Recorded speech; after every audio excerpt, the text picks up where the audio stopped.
Hey everyone, आज के इस खास एक्सप्लेनर में आपका बहुत बहुत स्वागत है।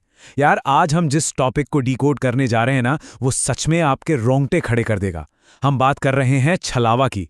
भारतीय लोक कथाओं और अर्बन लेजेंड्स का एक ऐसा नाम जो सुनते ही पसीना ला दे। आज हम सुनसान हाईवे की उन डरावनी घटनाओं की गहराई में जाएंगे जो आपको ये सोचने पर मजबूर कर देंगी कि रात के अंधेरे में सड़क पर आपके अलावा कौन और सफर कर रहा है। तो चलिए, बिना किसी देरी के सीधे इस रहस्य के भीतर चलते हैं। अब जरा सोच कर देखिए, क्या कभी रात के उस सन्नाटे में किसी लंबी रोड ट्रिप पर आपको अजीब सा महसूस हुआ है? वो खाली सड़कें, एक जैसे दिखने वाले पेड़ और वो भयानक फीलिंग कि ये रास्ता कभी खत्म ही नहीं होगा। बस इसी खौफनाक एहसास को डीकोड करने के लिए आज हम दो एकदम रोंगटे खड़े कर देने वाली केस स्टडीज का गहराई से विश्लेषण करेंगे। ये घटनाएं हमें दिखाएंगी कि कैसे एक अनजान शक्ति इंसान के दिमाग और हकीकत दोनों के साथ खिलवाड़ करती है। तो चलिए, सबसे पहले इस किंवदंती यानी इस लेजेंड की जड़ों तक पहुंचते हैं कि आखिर ये खौफनाक खतरा शुरू कहां से होता है। तो ये छलावा या चकवा आखिर है क्या? लोक कथाओं और हमारी सोर्स सामग्री की माने तो ये असल में किसी ऐसे यात्री की भटकती हुई गुस्से से भरी आत्मा है जिसकी रात के समय किसी हादसे में मौत हो गई हो। और अब ये करती क्या है? ये रात के मुसाफिरों को अपना शिकार बनाती है। उन्हें एक ही रास्ते पर बार बार गोल गोल घुमाती रहती है, उन्हें मंजिल तक पहुंचने ही नहीं देती। लेकिन हाँ, इसका ये खौफनाक खेल सिर्फ अंधेरे तक चलता है। जैसे ही सुबह की पहली किरण जमीन पर पड़ती है, छलावे का ये खेल खत्म हो जाता है। ओके, तो अब जरा इन दो बहुत ही अलग अलग केस स्टडीज पर गौर करते हैं। एक तरफ हमारे पास धाराशिव जाने वाली एक बस है।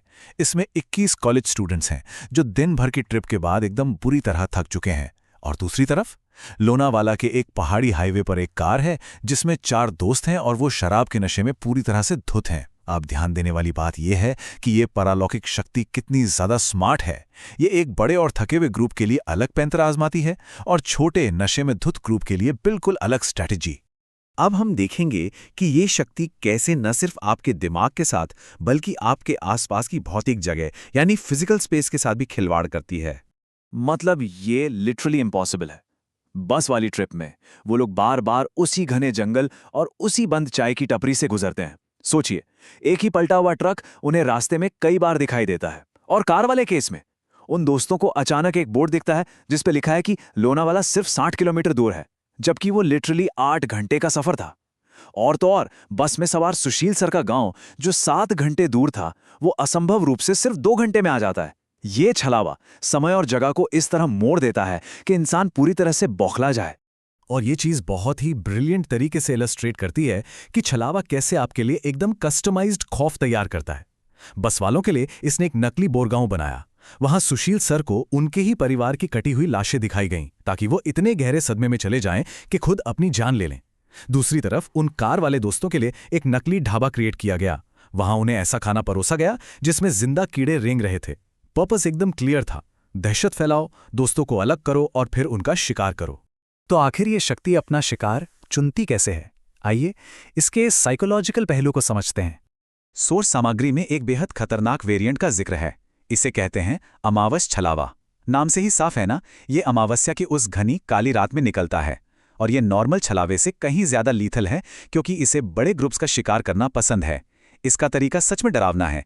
ये ग्रुप में चुपचाप घुसपैठ करता है, किसी सबसे कमजोर इंसान की जान लेता है और फिर उसी के शरीर पर कब्जा कर लेता है। अब ये शक्ति पनपती किन चीजों पर है? मुख्य रूप से 3 चीजें। पहला, बहुत ज्यादा थकान, जैसे वो बस वाले स्टूडेंट्स जो ट्रिप के बाद पूरी तरह एग्जॉस्ट हो चुके थे। दूसरा, शराब का नशा जो उन लोनावाला वाले दोस्तों ने कर रखा था, उनका दिमाग वैसे ही सुन था। और तीसरा, वो सुनकर देने वाला डर जो छलावा खुद पैदा करता है। अगर ये कमजोरियां ना होना तो छलावे का कोई भी भ्रम इतना असरदार हो ही नहीं सकता। और अब हम आते हैं छलावे के सबसे खौफनाक और मनोवैज्ञानिक रूप से तोड़ देने वाले पहलू पर, उसका सबसे बड़ा धोखा। अगर हम छलावे के इस मास्टर प्लान को डिकोड करें तो ये 3 स्टेप्स में काम करता है। स्टेप 1, एक कमजोर शिकार को चुनो और उसे एकदम खामोशी से मार दो। स्टेप 2, उस ताज़ा लाश के अंदर घुस जाओ ताकि वो बिल्कुल एक नॉर्मल जिंदा इंसान जैसा बर्ताव करे। और स्टेप 3, जो सबसे ज्यादा डेडली है, बचे हुए लोगों के दिमाग में शक और अविश्वास का ऐसा जहर घोल दो कि वो खुद एक दूसरे के खून के प्यासे हो जाएं। मतलब यह सिर्फ मर्डर नहीं है, ये अंदर से तबाह कर देने वाली एक सोची समझी साइकोलॉजिकल वॉरफेयर है। लेकिन ठहरिए, हर दानव की कोई ना कोई लिमिटेशन जरूर होती है। लेजेंड्स बताते हैं कि एक अमावस छलावा एक रात में सिर्फ एक ही लाश पर कब्जा कर सकता है, और ये डिटेल पूरी कहानी पलटने वाली है। मतलब अगर बचे हुए लोग किसी तरह ये पहचान लें कि वो एक कब्जे वाला शरीर कौन सा है, तो इस पूरे खूनी खेल को रोका जा सकता है। पर जब छलावा अपने खेल में कामयाब हो जाता है ना, तो नतीजे सच में विनाशकारी होते हैं। बस वाले केस को देख लीजिए। उस भयानक अविश्वास के चलते एक चपरासी ने अपने ही साथ काम करने वाले ड्राइवर को कांच घोंपकर मार डाला, और फिर विकास सर को लोहे की रॉड से खत्म कर दिया। उसी बस में श्रीकांत को इतना ज्यादा मैनिपुलेट किया गया कि उसने अपनी ही सगे मामा का गला काट दिया। और कार वाली स्टोरी में आयशा और रवि जैसे पक्के दोस्त एक मासूम आदिवासी लड़की को लेकर एक दूसरे की जान लेने पर उतारू हो गए। छलावे के लिए यही तो सबसे बड़ी जीत है, जब शिकार खुद एक दूसरे का शिकार करने लगे। अब जरा इस बात पर गौर कीजिए, वो कौन से सुराग थे जो इन लोगों ने मिस कर दिए। कार ट्रिप में छलावा असल में आदी था। उसने कार को यूटर्न लेने से रोका। वो अचानक से डरावनी कहानियां सुनाने लगा, और जब उसके दोस्त आपस में बुरी तरह लड़ रहे थे तो वो पीछे बैठा मुस्कुरा रहा था, क्योंकि असली आदी तो कार की डिक्की चेक करते वक्त ही मारा जा चुका था। बस ट्रिप में श्याम छलावा था। सोचिए, इतनी भयानक उथल पुथल हो रही है और वो गहरी नींद में सोने का नाटक कर रहा है, और उठते ही उसने श्रीकांत पर छलावा होने का झूठा आरोप लगा दिया, जबकि असली श्याम तो उसी वक्त डर के मारे मर गया था जब छलावे ने उसे अपना असली रूप दिखाया था।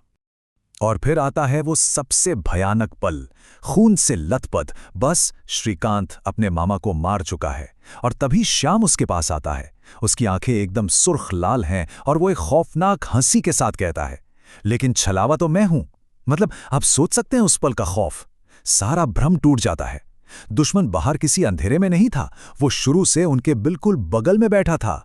तो छलावा का सबसे बड़ा हथियार क्या है? मिस डायरेक्शन, यानी ध्यान भटकाना। लोनावाला वाली ट्रिप में उन दोस्तों को लगा कि वो लिफ्ट मांगती हुई आदिवासी लड़की या वो मशाल लेकर दौड़ती हुई भीड़ असली खतरा है। लेकिन हकीकत में वो लड़की खुद छलावे से बचकर भाग रही थी, और वो भीड़ वो उस लड़की के पीछे नहीं बल्कि कार में बैठे आदि यानी खुद छलावे के पीछे दौड़ रही थी। असली मॉन्स्टर बाहर नहीं था यार, वो कार के अंदर उनके बीच बैठा था। तो सवाल यह उठता है कि क्या इस खौफनाक दुष्चक्र से बाहर निकलने का कोई रास्ता है? चलिए इस एक्सप्लेनर के आखिरी हिस्से में इसी सर्वाइवल को डीकोड करते हैं। सर्वाइवल का पूरा राज इस टाइमलाइन में छिपा है। रात के 12:30 बजे ये भ्रम और रास्ते दोहराने का खेल शुरू होता है। रात के 2 बजे तक वो साइकोलॉजिकल वॉरफेयर अपने पीक पर पहुंच जाता है। लोग आपस में लड़ने मरने लगते हैं। लेकिन अगर वो यात्री इस पूरे खौफ को किसी तरह झेल जाएं, आपस में न लड़ें, तो सुबह 4 बजे के करीब जैसे ही सूरज की पहली किरणें निकलने को होती हैं, छलावे की ताकत जवाब दे जाती है। उसे वहां से भागना ही पड़ता है। लेकिन वो बस वाला इंसिडेंट, वहां बात सुबह होने तक नहीं पहुंची। जब श्रीकांत को वो भयानक सच्चाई पता चली, तो उसने अपने मामा के हाथ से वो लोहे की रॉड छीनी और छलावे के यानी श्याम के सिर पर एक जोरदार प्रहार किया। वो वार इतना पावरफुल था कि छलावा उस मृत शरीर को और ज्यादा होल्ड नहीं कर पाया। वो एक काले धुएं के रूप में शरीर से बाहर निकला और हवा में तड़पते हुए हमेशा के लिए खत्म हो गया। ये इंसान की इस डार्क एंटिटी पर एक बहुत ही रेयर, एक बहुत ही असाधारण जीत थी। तो इस एक्सप्लेनर को हम एक बहुत ही गहरे सवाल के साथ खत्म करते हैं। वो लोनावाला वाले दोस्त, सुबह के 4 बजने की वजह से उनकी जान तो बच गई, लेकिन क्या वो इस रात से कभी सच में उभर पाएंगे? उनके ही सामने उनके दोस्त की मौत हो गई।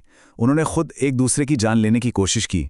हाईवे का वो भ्रम तो टूट गया, लेकिन जो साइकोलॉजिकल ट्रॉमा उनके जहन में हमेशा के लिए बैठ गया, क्या वो एक अदृश्य छलावे की तरह ताउम्र उनके साथ नहीं चलेगा? हमारे साथ इस एक्सप्लेनर में जुड़ने के लिए आपका बहुत बहुत शुक्रिया। और हाँ, अगली बार किसी रात के सफर पर निकलें तो जरा संभल कर।